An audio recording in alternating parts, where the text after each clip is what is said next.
YouTube is currently facing an existential crisis, with its platform currently being flooded by predatory live streams and tens of thousands of AI content farms and malicious actors. In 5 seconds! In 5 seconds! This is the most realistic detail in RDR2. To combat this threat, YouTube decided to unleash its new super AI to take down these bad actors. You are now one of my elite employees! And what was its first move?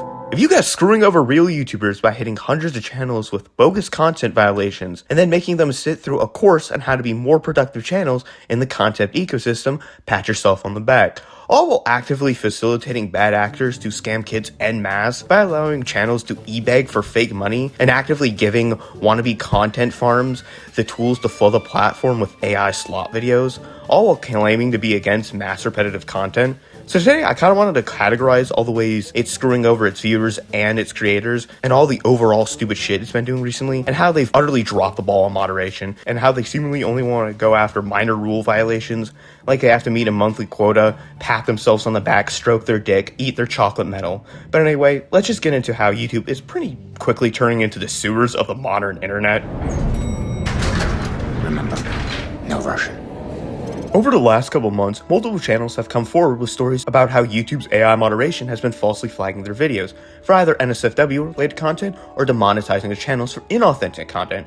So starting off with the NSFW-related stuff, it seems YouTube's moderation will go haywire if it detects even the word that, typically comes before hub being used in a short, even if it's being said within the context of the hub being attacked alongside other mainstream websites like Crunchyroll. But then I remembered that while describing the hacker called Mr. Raccoon, I said that he was the person responsible for hacking a random chance website, and somehow YouTube's moderation thought I was promoting that website, which nuked the entire video. And then YouTube's super AI freaks out and immediately takes down the video and hits the channel with a strike. Brilliant, YouTube. You've saved the platform. Now all the children are safe to drain mommy's bank account on laughing discos in peace. And what's probably the funniest part about all of this, to get back on YouTube's good side, these channels are forced to watch these videos on how to be more productive channels within the content creator ecosystem. Once again, brilliant job, YouTube. And while you're forcing innocent channels to go through this, there are multiple channels uploading borderline hub content uncensored on YouTube. And also, sometimes the moderation will take down things that are completely the opposite of NSFW. Well, I've sadly lost the guy it happened to. I lost his short. There was this guy where he was making some sort of breakdown video for like the lore of Metro or Stalker or some other post-apocalyptic game. And in a part of the video, he had a bright red cherry hand come across the screen. And the AI moderation flagged it, took down the video, and didn't let him upload for 2 weeks, which kind of killed his momentum if I remember correctly, because I think he was starting to pop off at the time. So what I think is happening is that YouTube's AI moderation seems to have this very broad checklist. If you hit any points on the list, no matter the context, YouTube takes down your video and gives you a strike, which completely goes against, its terms of service, where it frequently says, hey, context matters. If it's an educational or a news purpose, you can use this. But for whatever reason, they did not program their AI for that. All while it's doing this, the ads that it refuses to show on your video actively look like this.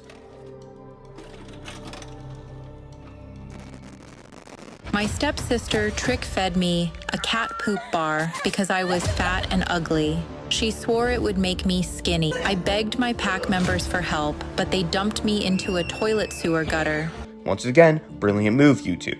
Now on the more of the inauthentic demonetization side of all of this, YouTube's Automod seemingly has issues differentiating between content that follows a template and content that is within a niche, as brought to light by jjjacksfilms, the channel eddiefrb, who makes these like high-end rap videos using cartoon characters, and it's like all parody, none of it's AI. And YouTube's super AI saw this and seemingly couldn't figure out that while repetitive, all the content was sufficiently different.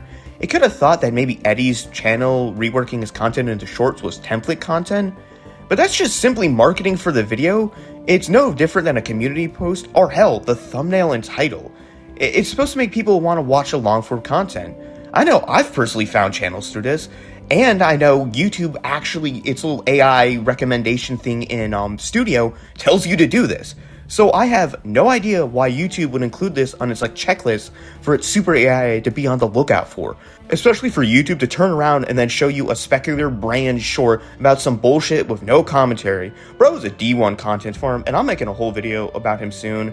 It is insane how under the radar he's gone. By the way, when you blatantly copy my thumbnail, strike when the iron is hot. Also, a quick addendum before the next section. YouTube also kind of likes striking down channels that try and bring awareness to stuff, like how websites like Snapchat have more predators than Congress. Wonder who left all the doors open. The guy I'm talking about, I forgot offhand his name, like pretty much every channel in this video. I'll put his name in the description. The video is hilarious. He goes over all the hypocrisies that YouTube has. It's awesome.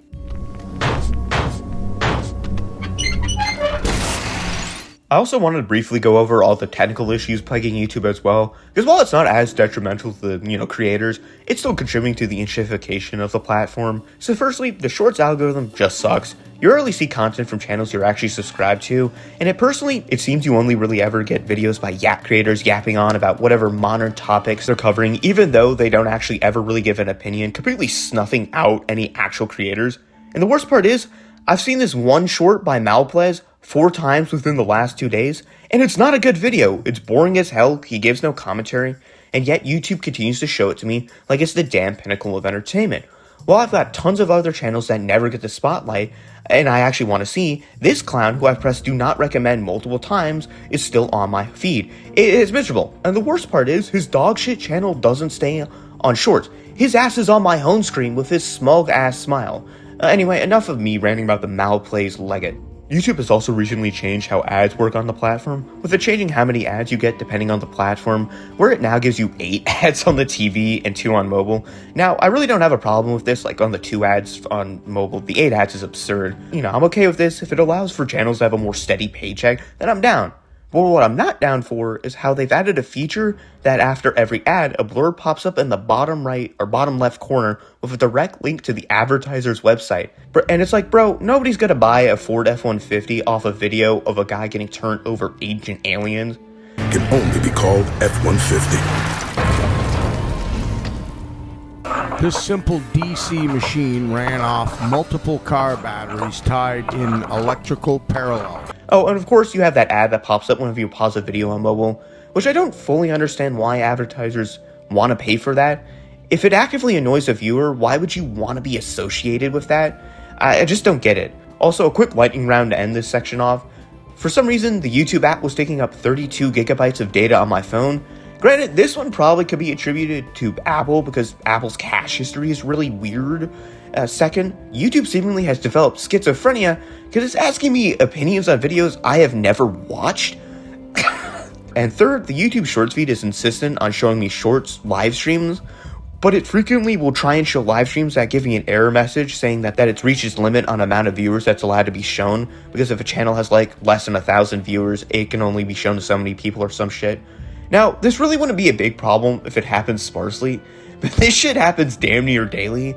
I'm a little lost on why they're trying to police small channel live streams when there are much bigger channels actively scamming kids, which happens to be the next topic.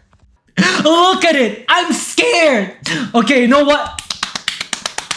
So recently, YouTube Shorts has introduced live streaming, and it's getting shoved down everyone's throat. And of course, it's introduced its own version of GIFs, kind of like TikTok or Plebit, where if users like whatever stream they're watching, they can donate GIFs, which are bought with YouTube points, which are in turn bought with real-world money. Now, since this feature being added, there's been a group of channels have been pre-recording streams where they scream at the camera e-begging for laughing discos, which are like a mid-range tier gift. And they have all sorts of like different scams on how to try and convince people. They'll rig up these dumbass contraptions where they'll edge pulling the last button, or they'll threaten to call the cop like they want to get put on a t-shirt, or this weird scam where they'll try and get you to play this Fortnite map to earn a gold trooper or some shit. I don't get that one. Like, I think anyone who has... I don't even think you need a frontal lobe to realize this one's bullshit. Now, these live streams are completely unavoidable, like I said. If for whatever reason you decide to spend more than 5 seconds on Shorts, you'll quickly stumble across one of these streams. Now, that's the issue with this. There's a shit ton of zygotes on YouTube Shorts that have no concept of money that will be quickly drawn to pull out mommy's credit card and drop the big bucks on laughing discos. Now, the fault also kind of does fall onto the parents, as you really shouldn't be giving your kids unrestricted internet access, but at the same time, it also falls onto YouTube, who has a whole section in its TOS about creator responsibility, and I think actively scamming kids probably violates it. And if it doesn't, you might want to update that, Neil. And these channels have been called out by me and others before, and they've responded where they make this video epically owning all us haters by flexing their $40 watches that they got from Kohl's, which clearly shows this is all being done in malice. They know what they're doing. And which, once again, is astonishing that YouTube not only allows this, they actively push this. Like, I want to watch, and whatever normal bullshit's on my shorts feed, and then I get this clown screaming. And the worst part is, they're really fucking annoying. After this timer ends, I'm doing it. Like, whenever this dope comes on my feed, I honestly wish I was deaf. He is that irritating. But overall, it seems YouTube has given up entirely trying to moderate their platform, and how they only want to put up the facade like they are. They like by demonetizing AI slop, but then giving out tools to flood the platform with it, so they can rake in all the advertising dollars and not have to split it with anyone, which is low-key a pretty smart business move. 10 out of 10, good one, Neil Mohan. But overall, the platform really is lacking compared to most other platforms. And like how you can't block anyone, if you press do not recommend, that channel will crawl back into your recommendations within like a week. It's ridiculous. It's really just saddening to see a platform that I've grown up with and how I've been on for probably close to like 13 years now, kind of just going to hell. And seemingly nobody wants to talk about it, how every channel has gone from actively like being engaging content to just drivel. Like, it's just miserable, and it's sad to see. But anyway, bye and shit. Where's everyone going? Bingo? Okay, show's over. Nothing to see here. Everyone go home. It's a circus out there.